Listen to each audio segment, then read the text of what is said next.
కేవలం ఇది రౌడీ సేన మాత్రమే ఇందులో ఇన్వాల్వ్ అయ్యలేదు, ఇందులో పాస్టర్ల మాఫియా అంతా కూడా ఉంది.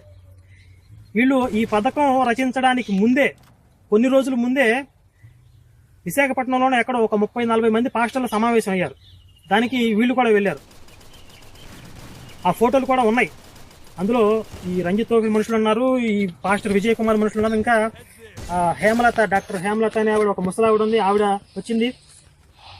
ఇంకా నాతో విరోధం ఉన్న చాలా మంది పాస్టర్లు కూడా అందులో ఉన్నారు.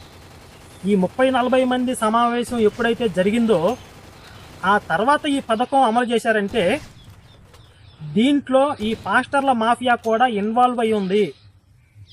లేకపోతే ఇప్పుడు నాతో పాటు ఇంకొక అతన్ని కువైట్ రమ్మని చెప్పి అతను అన్నాడు.